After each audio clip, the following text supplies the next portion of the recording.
Merci Madame la Présidente, merci Madame Malmström. Moi je suis très contente que ce soit vous qui soyez là aujourd'hui. Pourquoi? À cause de la collégialité de la Commission. Et la question dont nous avons à traiter aujourd'hui, comme ça a été dit très bien par Sharon Bowles, par Elisa, etc., c'est la nature de nos relations. Est-ce que dans cette Europe telle qu'elle est, avec les traités qu'on a, comme ils sont, etc., on accepte de faire le maximum pour coopérer, ou est-ce qu'on essaye de se faire des coups tordus? Voilà, c'est ça. C'est pas plus compliqué que ça, c'est pas technique du tout, Elisa l'a dit. On a une marge de manœuvre, sans changer les traités, sans aller chercher des trucs compliqués, pour mieux travailler ensemble. Il y a eu un engagement, j'étais également un des rapporteurs du six-pack, je peux vraiment témoigner que c'est un des points qui a été l'objet d'une négociation très longue, et que donc c'est important que cette procédure se déroule dans un bon état d'esprit. On arrive à faire des textes à trois. Pourquoi est-ce qu'on n'arriverait pas à se mettre d'accord sur des indicateurs, à les affiner? Et ça m'amène au fond.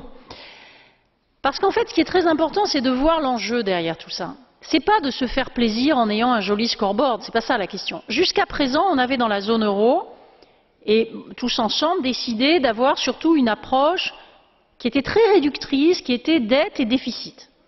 Avec le six-pack, on a ajouté des instruments nouveaux. Pour la première fois, enfin, on fait de l'économie ensemble. On essaie de regarder ensemble ce qui ne va pas.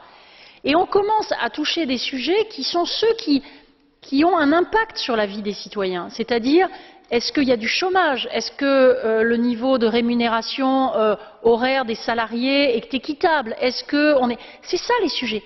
Si on n'en débat pas, si ce Parlement n'est pas en mesure au moins de servir de caisse de résonance, au moins de faire passer des messages. Je ne dis pas que notre vue doit prévaloir, mais qu'au moins il y ait cet espace de discussion. Mais moi je vais vous dire ce qui va se passer. Ça va être fini l'aventure européenne.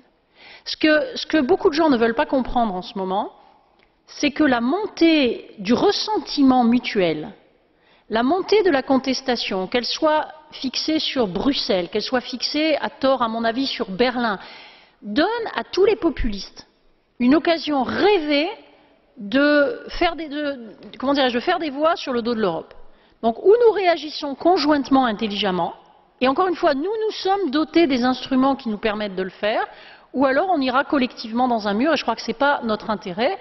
Nous avons à remettre à l'agenda européen des questions de compétitivité, des questions d'emploi, des questions d'économie, et pas seulement des questions de contrôle mutuel. Merci beaucoup.